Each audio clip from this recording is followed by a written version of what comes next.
Dexter Resurrection is proving to be one of the best shows on TV right now, and with the ending of episode 7 concluding with it seeming like Dexter was going to be leading Batista to Prater's doorstep and unveiling the cult of killers, these final few episodes look like they're about to not only be focused around the revealing of secret information and identities, but also they're about to be extremely dramatic in their approach.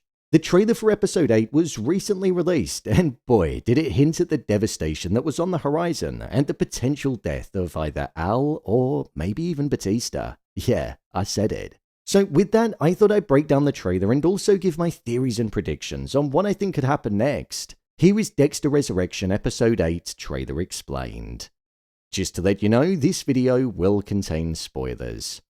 So the trailer opened up with Dexter looking like he was prepping a kill room inside of some kind of storefront. A storefront that it seems like Batista has tracked him to. I say this because we saw a shot later on in the trailer where it looked like Batista was in that very room from the first shot. Personally, I think this could be one of two different things. I'm thinking it's either going to be a double bluff from Dexter in order to catch Angel out and show him that he knew that he was tracking him. Or it could be the location where Dexter ends up killing Al. There was a shot where there were a ton of wigs, and as we know, Al is infatuated with ponytails and hair. So it does make me question if this could be something to do with Al's end, but we'll dive into these theories later on in the trailer breakdown. The line of dialogue that was spoken over this prepping scene was a conversation between Blessing and Dexter, and Blessing said, "Just imagine if Harrison knew that you'd killed a person." This line is almost making out that Dexter has revealed to Blessing that he's a murderer, or that he's almost being caught in the act. But I think the trailer has been edited to make us think that, and it's not the case at all. I think it's actually about Blessing talking about the relationship between him and his own child, and how it can be difficult, because it was revealed in episode 6 that Blessing had killed somebody in the past. So I wonder if he's speaking with Dexter because it's a secret that he's not told his daughter, so he's flipping it round. As this was said, it also cut to a scene of Harrison waking up topless and looking outside of the window. Here, I think we could see Harrison spending the night with Gigi, and he might end up going back to hers. We know that they planned on going on a date because he got her number, so I'm guessing that he's gonna spend the night with her, and that's where he is in that shot. The next part of the trailer was then all focused on Batista. The line of dialogue was him saying, "I placed a tracer in Mr. Morgan's vehicle," and this is a conversation that I'm presuming he's having with Detective Wallace, and here he's gonna be informing her about what his plan is and that he might want her to get involved. However, I don't think she's going to bite on what he's saying. Dexter made it out like Angel was losing the plot when he was speaking with her in the previous episode because he said how his partner was revealed to be the Bay Harbor Butcher and also that his life was falling apart. So I don't think Detective Wallace is going to take him seriously. She might just think that he's an obsessed individual that's set on proving his old partner's innocence, so I reckon Batista will likely be going after Dexter all on his own. Batista then also said, "Where are you now, Dexter Morgan?" as he looked at the board. The next part of the trailer then had Dexter's monologue taking center stage, and he said, "Lowell, Mia, Gareth, and then there was Al."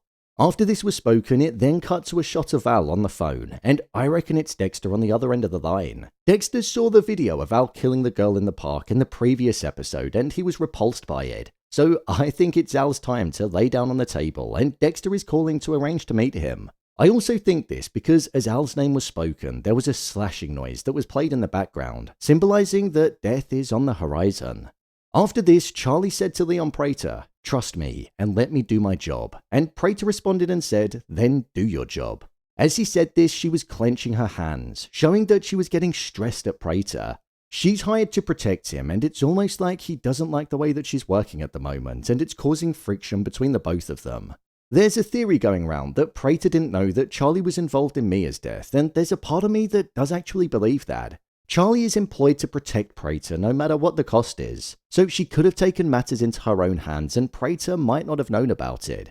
I'm presuming Charlie is going to be getting suspicious of Dexter because all of the killers have been dying since his arrival, but Prater has actually taken a liking to him and he's connected to him in a way that he's never connected to any of the other killers. So it's like he's letting his emotions lead him rather than his head, which could be costly. So Charlie might be wanting to air her suspicions and he might not be too concerned. The next part of the trailer is then when it got really interesting. Batista said, "I found the proof that the Bay Harbor Butcher is still active," and as he said this, he was in the kill room that Dexter set up during the opening part of the trailer. This definitely makes me think that Dexter found the tracker, knew that Batista planted it as he knew that he'd be following him. And I think Dexter's gonna double down on trying to make Batista look absolutely crazy and like he's obsessed. So he's gonna make it seem like the Bay Harbor Butcher is active, when in reality, it's just Dexter messing with his head. Wallace was on the other end of the phone to him, so I'm imagining that she's going to arrive at the scene after being persuaded, and it's not going to be anything like what he said it was, showing that Dexter is truly one step ahead of it all, and he's going to push Batista away. After this, Dexter said, "Tonight's the night, I'm putting an end to this." As he said this, Dexter raised his blade up in the air and looked like he was about to stick it into the chest of someone. This storefront that he was in looked completely different to the one that Batista was in and the one from the opening scene. There were now wigs on the mannequins, so I think later on we're going to see Dexter back in there with Al, in a room full of wigs, almost taunting Al as he's lying there. Hair is his thing, so being surrounded by it would be rather fitting. As Dexter said that line, there was a scream that could be heard in the background, and I think that was Al screaming. So I reckon this next episode is going to be the one where we'll see Al meet his end, and there'll then be nobody left at Prater's table other than Dexter. Alongside this, we also saw Batista walking through the original store that Dexter was in, and whilst it looked like he was shocked, I actually think that this is more so going to be him walking through and having his weapon raised because he doesn't know what it is that he's going to be walking into, and he just wants to be protected. Then from there, the trailer came to an end, but I want to dive into a couple of different theories here about Batista and if he's going to die. Personally, I think the tracking could go in a couple of different ways. The first is that he's going to be led to Leon Prater's house for this final dinner that he spoke of, and this is where Leon Prater's sinister identity could be uncovered. We know that Dexter always drives himself to places, especially Prater's, and that's been made a point of throughout the season, so I wonder if a couple of destinations that Dexter stops off at could be made a note of by Batista, which is what he's looking at. And then here, he might end up paying Prater a visit, with somebody looking into him. This could get Charlie's suspicions raised, and in order to protect Prater, she could end up killing Batista as he's a threat to the anonymity that Prater values.